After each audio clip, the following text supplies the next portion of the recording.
ভাবি শোনো। কি ব্যাপার ভাবি, কম্বলের নিচে এটা কে? নদী, এটা কেমন ধরনের কথা? তুমি রুমে নক করে ঢুকবা না? আর ও ও তোমার ভাইয়া সাজিদ শুয়ে আছে। আচ্ছা ভাইয়া, কিন্তু ভাইয়া তো অফিসে গিয়েছে সকালে। হ্যাঁ, অফিসে গেছিল, বাট ওর শরীরটা না খারাপ হয়ে গেছে হঠাৎ, তাই এসে পড়ছে। আর এই যে ঘুমাচ্ছে, ওর মাথা ব্যথা করতেছে ভীষণ। ভাইয়া অফিস থেকে চলে আসছে? ভাইয়া যদি অফিস থেকে চলে এসে থাকে তাহলে তো আমি একবার হলো ভাইয়াকে দেখবো, কিন্তু আমি তো ভাইয়াকে আসতে দেখিনি। নদী, এটা কেমন ধরনের কথা? আমি তোমার ভাবি হই, আর তুমি আমাকে এত কোশ্চেন করতে পারো না। আমি তোমার কাছে এত জবাব দিয়ে দিতে পারবো না। হ্যাঁ, তুমি দেখো না তো কি হয়েছে, হয়তো তুমি তোমার রুমে ছিলে বা ওয়াশরুমে ছিলে, তখন তোমার ভাইয়া আসছে। সব কিছু দেখতে হবে এমন তো না, তাই না? ভাবি সত্যি করে বলো, কম্বলের নিচে এটা কে? নদী, এটা কেমন ধরনের কথা? হ্যাঁ, মানে তুমি আমাকে কন্টিনিউয়াসলি ডাউট করেই যাচ্ছ, তাই তো? হ্যাঁ, তুমি তোমার বড় ভাইয়ের ওয়াইফকে ডাউট করতেছো। তুমি বুঝতেছো তুমি কত বড় অন্যায় কাজ করতেছো? আমি যেহেতু বলেছি কম্বলের নিচে আমার হাজবেন্ড মানে তোমার ভাইয়া, ব্যাস তোমার তো বিশ্বাস করার কথা, চলে যাওয়ার কথা। আর তুমি সেখানে না গিয়ে আমাকে কোশ্চেনের উপর কোশ্চেন করতেছো। তুমি কিন্তু কাজটা একদম ঠিক করতেছো না। আচ্ছা ঠিক আছে, আমারই হয়তো তাহলে কোথায় ভুল হয়েছে, যাচ্ছি আমি। হ্যাঁ যাও, আর শোনো, নেক্সট টাইম রুমে আসার আগে না নক করে আসবে।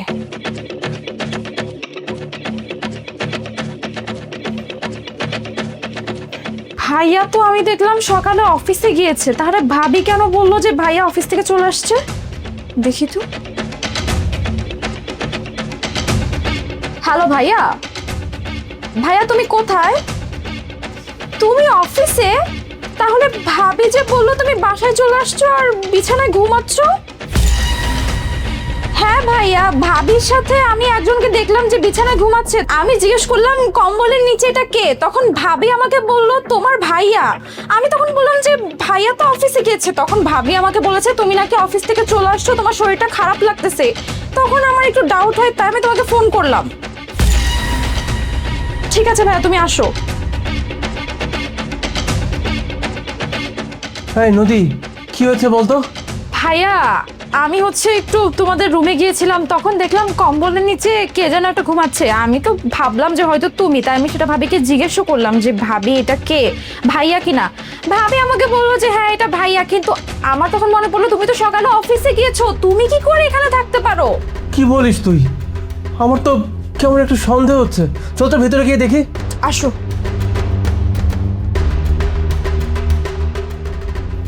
কি ব্যাপার মুনাফ, কম্বলের মধ্যে কে? সাজিদ, তুমি তুমি এই সময় চলে আসছো? আমি এই সময় কেন চলে আসলাম সেটা আমি তোমার কাছে প্রশ্ন করিনি। আমি তোমাকে জিজ্ঞেস করছি যে কম্বলের মধ্যে কাকে রাখছো তুমি, এটা কে? কম্বলের নিচে আমার বান্ধবী বান্ধবী শুয়ে আছে। তোমার বান্ধবী? তোমার বান্ধবী? তাহলে তুমি নদীকে কেন বলছো যে কম্বলের মধ্যে আমি শুয়ে আছি? আশ্চর্য! তার মানে তুমি সামান্য একটা ব্যাপারের জন্য তুমি অফিস থেকে ডিরেক্ট চলে আসছো, তাই তো?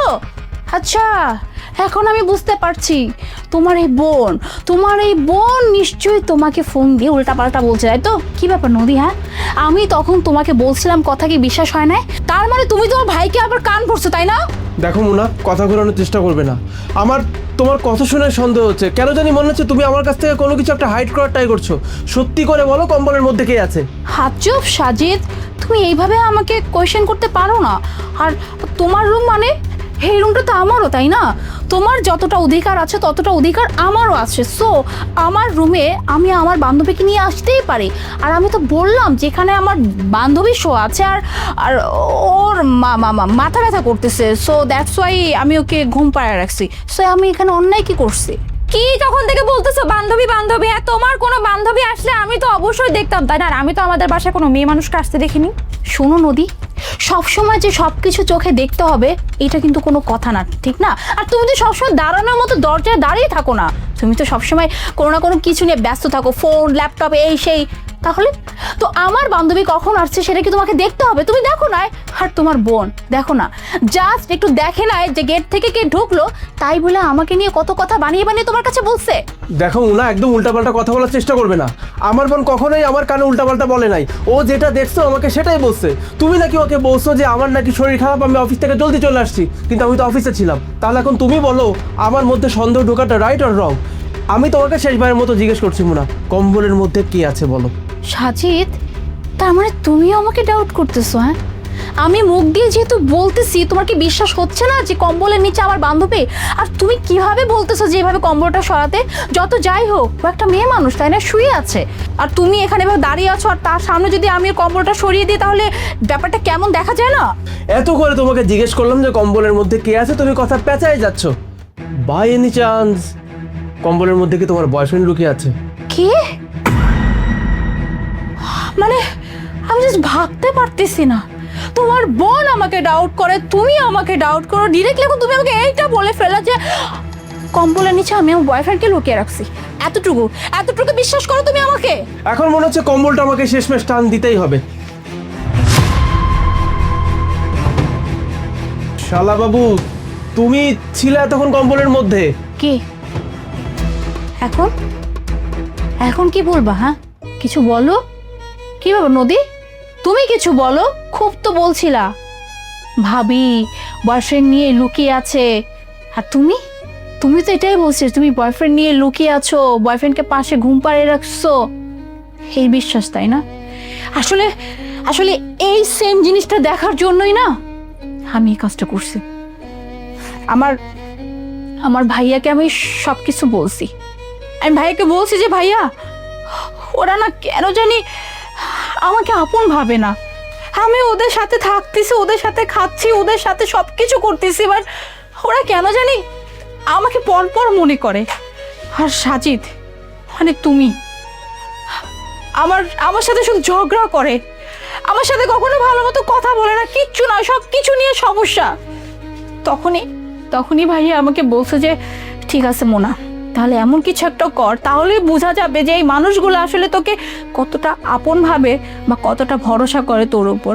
আর আমি এটা কি দেখলাম? হ্যাঁ, তার মানে তো সত্যি সত্যি তোমরা আমাকে বিশ্বাস করতে পারো না এখন পর্যন্ত নিজের কাছের মানুষ হিসেবে মনেই করতে পারো না। যদি মনে করতে তাহলে আমার ননদ এইভাবে ফোন দিয়ে আমার হাজবেন্ডের কানে এভাবে উল্টাপাল্টা কথা বলতো না।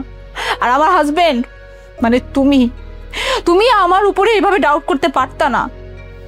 তুমি কি করে ভাবলা হ্যাঁ যে আমি এরকম একটা বয়ফ্রেন্ড নিয়ে আমি আমার রুমে থাকবো? হ্যাঁ, আর কি জানো, ও হ্যাঁ, একটা কথা আছে না যে একটা মেয়ে যখন বিয়ে করে একটা শ্বশুর বাড়ি আসে, ওই মেয়েটা নিজের সর্বস্ব দিয়ে দেয়, তবু শ্বশুর বাড়ির মানুষের মন জয় করতে পারে না। আমি আমি আমি তোমাদের জন্য কি না করছি? হ্যাঁ, তোমার জন্য সাজিদ। তুমি যখনই ঝগড়া করতো, যখনই কোনো কিছু নিয়ে আমার উপর রাগ করতা, আমি ওই দিনই শেষ করে দিতাম। তারপর দিন আমি কিচ্ছু মনে রাখতাম না, কিন্তু তুমি সবসময় ব্যাপারটা নিয়ে থাকতা। আর এই যে আমার ননদ তো হয় বোনের মতো, তাই না, সব থেকে কাছের শ্বশুর বাড়িতে। আমার সেই ননদই আমাকে বিশ্বাস করতে পারে নাই, আর এর জন্যই ভাই আমাকে বলছে এই কাজটা করতে। আর আজকে তো আমি দেখেই ফেললাম যে আসলে তোমরা আমাকে কতখানি ভরসা করো, কতখানি বিশ্বাস করো। আমি এখনো তোমাদের আপন কেউ হইতে পারি নাই। কি দুলাভাই, আপনি আমার বোনকে বিশ্বাস করতে পারেন না? আপনারা আমার বোনকে ভালোবাসেন। একটা ভালোবাসা টিকে থাকে কেন জানেন? বিশ্বাসের উপরে।